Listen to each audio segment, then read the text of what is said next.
이른 새벽부터 기도하러 오신 성도님들을 주님의 이름으로 사랑하고 또한 축복합니다. 하늘에 계신 아버지 하나님, 오늘도 삼위 하나님을 예배하게 하시니 너무나도 감사합니다. 방금 부른 찬양의 가사와 같이 더럽기가 그지없던 우리를 구원해 주심도, 오늘 하루를 하나님 나라 백성으로 살게 하심도 오직 주님의 은혜이오니 그 은혜 잊지 아니하고 날마다 주님을 찬양하며 살아가는 우리가 되게 하여 주시옵소서. 거룩한 사랑의 하나님 아버지, 우리나라 대한민국을 위해 기도합니다. 우리나라 대한민국 가운데에도 주님의 은혜를 더하시사 긍휼히 여겨 주시옵소서. 우리나라 이 땅 가운데 하나님 나라가 임하게 하여 주시옵고, 하나님 나라의 왕이신 하나님께서 우리나라를 다스려 주시옵소서. 가치관과 이념, 돈과 권력이라는 가짜 왕이 판치고 있는 시대를 살아가는 우리이지만 우리의 왕은 오직 하나님이시오니 하나님께서 우리를 지키시고 통치하여 주시옵소서. 주님께서 사랑하시고 주님께서 세우신 우리 대한교회를 위하여 기도합니다. 우리 대한교회가 제자훈련이 문화가 되는 교회 되게 하여 주시옵소서.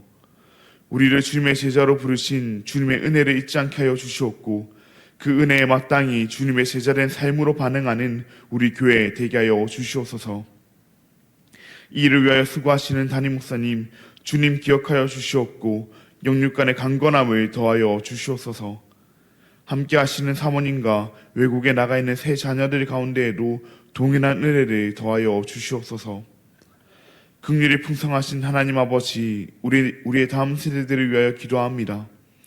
우리의 다음 세대들이 땅의 것을 왕으로 모시는 땅의 백성이 되지 않게 하여 주시옵고, 하나님을 왕으로 모시는 하늘 백성 되게 하여 주시옵소서. 계속해서 교회 사역을 앞두고 있사오니 이 시간들을 통해 주님의 왕되심을 고백하는 우리의 다음 세대들 되게 하여 주시옵소서. 여호와 라파 치료 하나님, 여러 문제로 지금 이 순간에도 아파하고 있는 우리의 지체들을 위하여 기도합니다. 특별히 안강석 집사님을 비롯한 수많은 지체들이 육신의 질병으로 고통 중에 있사오니 여호와니시 승리의 기 되시는 하나님께서 그 모든 질병과 괴로움과 외로움으로부터 승리케 하여 주시옵소서. 천사 찬양대의 찬양을 주님께 설명하여 주시옵고, 이곳에 나온 모든 성도들의 기도를 하나님께서 친히 응답하여 주시옵소서. 너무나도 감사합니다. 사랑합니다. 예수님의 이름으로 기도합니다. 아멘. 오늘 우리에게 주신 하나님의 말씀은 요한복음 4장 43절로부터 54절까지의 말씀입니다. 오늘 우리에게 주신 하나님의 말씀은 요한복음 4장 43절로부터 54절까지의 말씀입니다. 제가 가진 신약 성경 149면에 있습니다. 그럼 다 찾으신 줄 알고 교독하시고 마지막 절은 함께 읽도록 하겠습니다. 이것은 하나님의 말씀입니다. 이틀이 지남에 예수께서 거기를 떠나 갈릴리로 가시며 친히 증언하시기를 선지자가 고향에서는 높임을 받지 못한다 하시고, 갈릴리에 이르심에 갈릴리인들이 그를 영접하니 이는 자기들도 명절에 갔다가 예수께서 명절 중 예루살렘에서 하신 모든 일을 보았음이더라. 예수께서 다시 갈릴리 가나에 이르시니 전에 물로 포도주를 만드신 곳이라. 왕의 신하가 있어 그의 아들이 가버나움에서 병들었더니, 그가 예수께서 유대로부터 갈릴리로 오셨다는 것을 듣고 가서 청하되 내려오셔서 내 아들의 병을 고쳐주소서 하니 그가 거의 죽게 되었습니다. 예수께서 이르시되 너희는 표적과 기사를 보지 못하면 도무지 믿지 아니하리라. 신하가 이르되 주여 내 아이가 죽기 전에 내려오소서. 예수께서 이르시되 가라, 내 아들이 살아있다 하시니 그 사람이 예수께서 하신 말씀을 믿고 가더니, 내려가는 길에서 그 종들이 오다가 만나서 아이가 살아있다 하거늘 그 낫기 시작한 때를 물은즉 어제 7시에 열기가 떨어졌나이다 하는지라. 그의 아버지가 예수께서 내 아들이 살아있다 말씀하신 그때인 줄 알고 자기와 그 온 집안이 다 믿으니라. 이것은 예수께서 유대에서 갈릴리로 오신 후에 행하신 두 번째 표적이니라. 아멘. 오늘은 우리는 예수님을 영접하고 있습니까? 우리는 예수님을 영접하고 있습니까? 라는 제목으로 함께 말씀을 나누고자 합니다. 사랑하는 성도님들은 언제 가장 설레이십니까? 저는 개인적으로 배달 음식을 시키고 이제 배달이 출발했다고 했을 때가 가장 설레입니다. 그리고 이내 배달 기사님께서 음식을 가지고 오시면 아주 격하게 반갑게 맞이하곤 합니다. 그럼 이때 제가 설레인 것은 무엇일까요? 배달 기사님일까요? 아니면 배달 음식일까요? 당연히 배달 음식입니다. 제가 원한 것은, 저에게 필요한 것은 그 음식이기 때문입니다. 만약 제가 배달 음식에는 관심도 없고 배달 기사님만 반긴다면 그건 주객이 전도된 것이라 말할 수 있을 것입니다. 그런데 오늘 말씀 가운데 이와 아주 비슷한 장면이 등장합니다. 예수님을 영접해야 하는데, 예수님을 반겨야 하는데, 예수님께서 행하신 표적, 예수님께서 주시는 그 능력과 복을 먼저 영접한 사람들이 등장합니다. 오늘 말씀을 통해 우리는 스스로에게 질문해 봤으면 합니다. 나는 정말 예수님을 영접하고 있는가? 혹 예수님이 주실 수 있는 어떠한 것만을 기대하며 신앙생활을 하고 있지 않은가? 스스로 돌아보며 질문하는 그런 시간이 되기를 바랍니다. 사마리아에서 이 사마리아 여인을 만나셨던 예수님은 이내 다시 고향이신 갈릴리로 돌아오십니다. 고향인 갈릴리로 돌아오시며 예수님께서는 말씀하십니다. 선지자가 고향에서는 높임을 받지 못한다 말씀하십니다.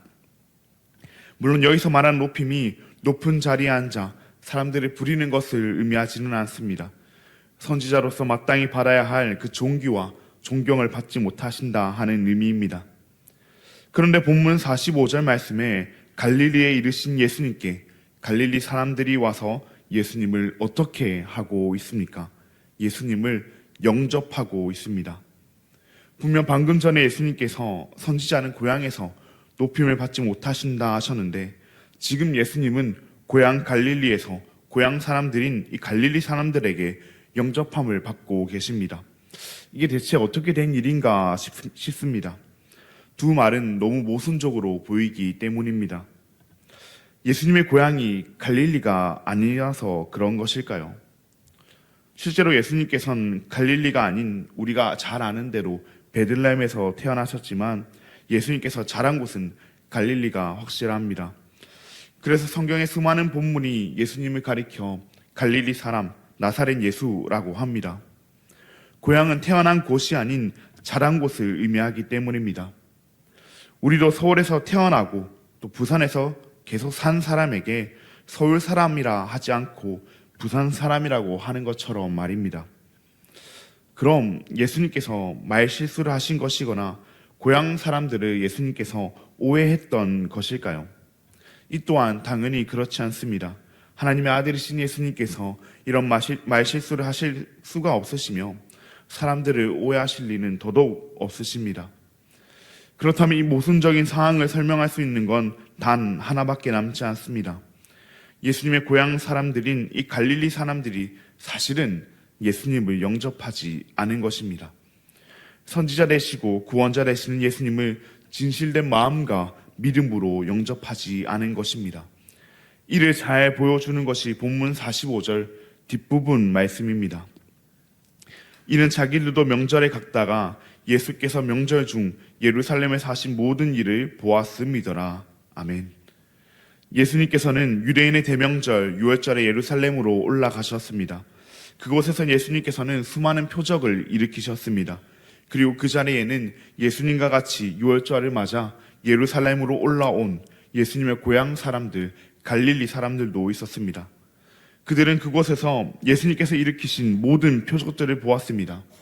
예수님께서 일으키신 그 모든 표적들을 목도한 그들은 그렇기에 지금 표적을 일으키신 예수님을 영접합니다. 아니, 실은 예수님이 아닌 예수님이 일으키신 표적을 영접하고 있습니다.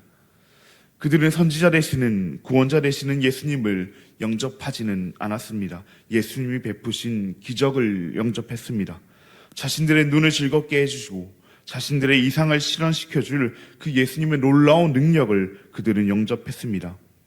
그렇게 예수님께서 하신 선지자는 고향에서 높임을 받지 못한다 하는 말씀과 예수님의 고향 사람, 갈릴리 사람들의 영접은 모순되진 않습니다. 그들은 예수님의 말씀과 같이 선지자 되시는 예수님께는 관심이 없고 예루살렘에서 예수님께서 일으키신 표적, 그리고 이곳에서 자신들의 바람을 위해 일으키실 예수님의 기적을 영접하고 있기 때문입니다. 그 흐름을 가장 잘 보여주는 인물이 본문 46절에 등장하는 왕의 신하입니다. 갈릴리에 도착하신 예수님께서는 그 중에서도 첫 번째 표적을 일으키셨던 가나로 행하셨습니다. 예수님께서 가나에 도착하시자 왕의 신하가 예수님께 나옵니다. 왕의 신하는 예수님께 자신의 아들의 병을 고쳐달라 간청합니다. 부디 자신의 병든 아들이 있는 가버나움으로 내려오셔서 곧 죽게 된 그 자신의 아들을 고쳐달라 간청합니다. 왕의 신하가 영접하고 있는 것, 왕의 신하가 원하고 있는 것은 무엇입니까? 예수님이 아닌 예수님께서 행하시는 기적입니다. 왕의 신하는 분명 왕의 신하로서 그 근방에 유명한 은사란 의사는 다 만나봤을 겁니다. 의사들에게 자신의 아들을 보였을 것이고 그 병을 고쳐달라 간청했을 겁니다. 그러나 아무도 그 병을 고치지 못했고 아들이 곧 죽게 되었을 때 갈릴리에 오신 예수님, 그리고 그 예수님께서 일으키신 기적들을 들었을 겁니다. 그렇게 그는 가버나움에서 가나까지 달려옵니다. 가버나움과 가나의 거리는 그리 가까운 거리는 아니었습니다. 많은 학자들이 약 30km 정도 되는 거리라고 추정을 하는데요. 그 시대적 상황을 고려한다면 적어도 하루 정도는 걸리는 거리였습니다. 그러나 그가 그 거리를 달려온 것은 예수님을 영접하기 위함은 아니었습니다. 예수님께서 일으키시는 기적, 자신의 아들을 살릴 수 있는 그 예수님의 능력을 영접하기 위함이었습니다. 예수님은 그 마음을 아셨습니다. 그 마음을 아신 예수님께서는 본문 48절에서 이와 같이 말씀하십니다. 너희는 표적과 기사를 보지 못하면 도무지 믿지 아니하리라. 물론 이 말씀은 왕의 신하에게만 하신 말씀은 아닙니다.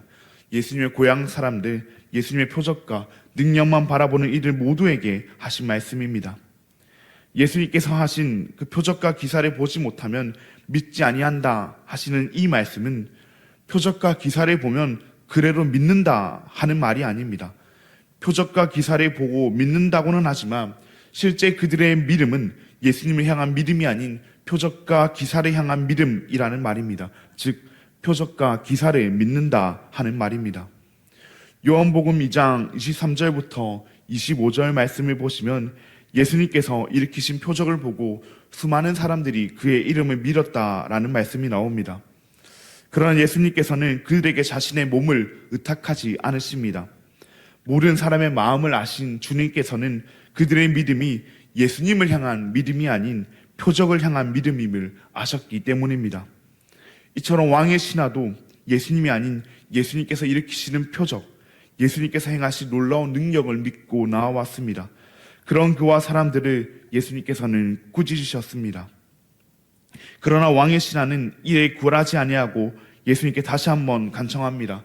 내 아이가 죽기 전에 내려와 달라고 간청합니다. 그런 그에게 예수님께서는 말씀하십니다. 가라, 내 아들이 살아있다. 예수님께서 같이 가셔야 하는데, 예수님께서 같이 가셔서 기적을 일으키셔야 하는데 그냥 가라고 말씀하십니다. 말로만 내 아들이 살아있다 말씀하십니다. 그러나 왕의 신하는 어떤 반응을 보입니까? 왕의 신하는 예수님의 말씀을 믿고 집으로 돌아갑니다. 분명 아직 그에겐 어떠한 표적도 일어나지 않았습니다. 분명 그가 원한 것은 예수님께서 자신과 함께 내려가셔서 예수님께서 자신이 들었던 대로 예수님의 능력을 자신의 아들에게 행하시는 것이었습니다. 그가 믿는 것은 예수님이 아닌 예수님의 능력이었기에 말입니다. 그런데 그런 그가 아무런 표적이 보여지지도 않았는데, 아무런 능력이 보여지지도 않았는데 자신의 집으로 내려갑니다. 그가 자포자기해서 그런 것은 당연히 아닙니다. 성경은 분명히 그가 예수님의 말씀을 믿고 내려갔다 말합니다. 능력만을 믿었던 그가, 표적만을 영접했던 그가 예수님을 믿고 예수님의 말씀을 영접하기 시작한 겁니다. 왕의 신하가 예수님의 말씀을 믿고 내려올 때 그 종들을 만납니다. 그리고 자신의 아들이 낫게 됐다는 그 사실을 듣게 됩니다. 그 아들이 낫게 된 때는 예수님께서 내 아들이 살아있다 말씀하신 그때입니다. 예수님의 표적이 아닌 표적을 일으키실 수 있는 예수님을 믿고 내려갔을 때 그는 예수님의 말씀이 이루어짐을 보게 되었고 자신과 온 집안이 진짜 믿음을 가지게 되었습니다. 그의 처음은 표적을 향한 믿음이었을지 몰라도 예수님의 말씀에 순종해 내려갔고 표적을 통해 예수님이 어떤 분인지 알게 되었고 그 예수님을 자신의 구원자로 믿게 되었습니다. 사랑하는 여러분, 우리는 예수님을 믿고 있습니까? 우리는 예수님을 영접하고 있습니까? 혹 갈릴리 사람들과 같이 처음 예수님께 나와왔던 그 왕의 신하와 같이 예수님께서 주실 복을 믿고 예수님께서 행하신 능력을 영접하고 있진 않으십니까? 성경은 이와 같은 믿음은 참된 믿음이 아니라 말합니다. 예수님께서도 그런 믿음을 가진 자의 마음을 아시고 그들에게 자신의 몸을 의탁하지 않으신다 말씀하십니다. 나의 삶이 어렵다고 해서, 나의 형편이 힘들다고 해서, 내게 고난이 찾아오고 내게 아픔이 찾아온다고 해서 내 생각대로 내가 원하는 대로 이 모든 것을 해결할 수 있는 예수님의 능력을 바라고 기다리고 믿는 우리가 되지 않기를 바랍니다. 물론 예수님께는 그런 능력이 있으십니다. 예수님께서 그런 능력을 우리에게 행하기도 하십니다. 그러나 우리가 바랄 것은, 우리가 믿을 것은, 우리가 영접할 것은 그런 능력이 아닌 예수님 그 자체이십니다. 그 예수님만이 우리를 죄에서 구원해 주시는 구주이시기 때문입니다.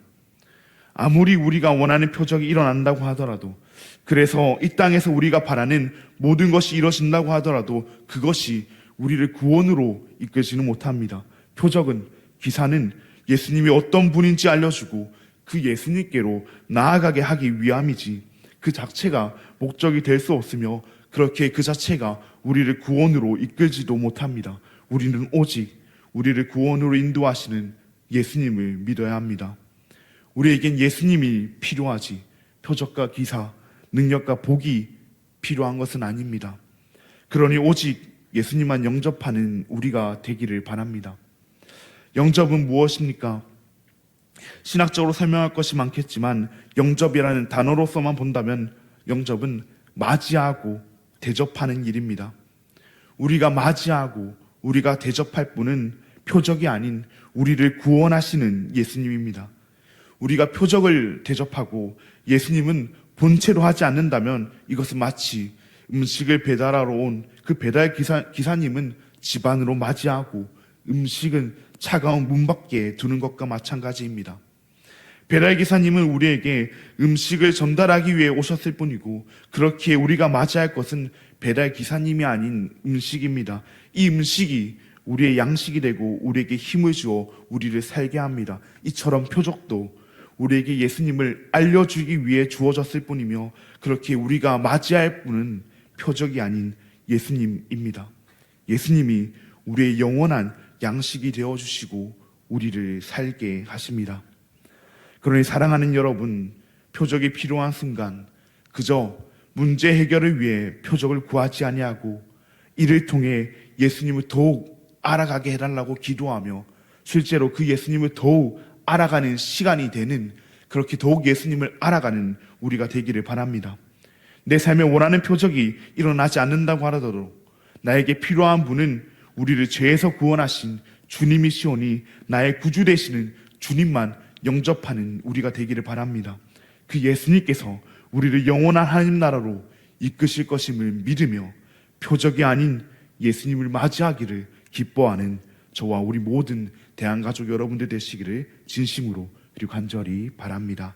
그럼 들은 말씀을 기억하시며 함께 기도하시겠습니다. 하늘에 계신 아버지 하나님 감사합니다. 오늘도 우리에게 주님의 말씀을 허락하시고 우리의 마음에 하나님의 약속을 다시금 새기게 하시니 감사합니다. 오늘 들은 말씀과 같이 우리가 믿고 우리가 영접해야 할 분은 예수님임에도 불구하고 표적과 능력을 구하며 신앙생활했던 우리의 모습을 고백합니다. 이런 우리의 부족함을 용서하여 주시옵고 표적과 능력이 필요한 순간에도 표적 그 자체를 구하지 아니하고 예수님 알아가기를 구하는 우리가 되게 하여 주시옵소서. 설령 우리 삶에 어떠한 표적이 일어나지 않는다고 할지라도 우리를 죄에서 구원하신 예수님만 기쁨으로 영접하며 살아가는 우리가 되게 하여 주시옵소서. 그렇게 표적이 아닌 표적이 가리키는 예수님만 믿고 영접하는 우리가 되게 하여 주시옵소서. 예수님만 믿고 영접하는 우리에게 온 집안이 예수님을 받아들이는 복을 허락하여 주시옵고, 구원받음보다 죄의 문제가 해결됨보다 큰 복은 없음을 기억하는 우리가 되게 하여 주시옵소서. 너무나도 감사합니다. 사랑합니다. 예수님의 이름으로 기도합니다. 아멘. 하늘에 계신 우리 아버지여, 이름이 거룩히 여김을 받으시오며 나라가 임하시오며 뜻이 하늘에서 이루어진 것 같이 땅에서도 이루어지이다. 오늘 우리에게 일용할 양식을 주시옵고, 우리가 우리에게 죄 지은 자를 사하여 준 것 같이 우리 죄를 사하여 주시옵고, 우리를 시험에 들게 하지 마시옵고 다만 악에서 구하시옵소서. 나라와 권세와 영광이 아버지께 영원히 있사옵나이다. 아멘. 오늘은 제1옥천교회와 허재영 목사님을 위해서 함께 기도하시겠습니다. 예배와 성경 공부를 통해 성도들의 믿음이 잘 자라갈 수 있도록, 공예교실을 통해 전도의 문이 열리고 많은 이들과 소통할 수 있도록, 재정적인 어려움을 잘 극복하고 교회가 든든히 세워져 갈 수 있도록, 그렇게 예배와 성경 공부를 통해 성도들의 믿음이 자라고 공예교실을 통해 전도의 문이 열리고 재정적인 어려움이 해결되어 교회가 더욱 든든히 세워질 수 있도록 제1옥천교회와 허재영 목사님을 위해서 함께 기도하시겠습니다. 그리고 하나님 앞에 아뢰지 못했던 개인의 기도 제목들 자유롭게 기도하시고, 또 우리 가운데 있는 힘든 자들, 병든 자들, 아파하는 자들을 위해서 함께 기도하시고 돌아가시겠습니다. 그럼 오늘 하루도 주님 안에서 승리하시길 바랍니다.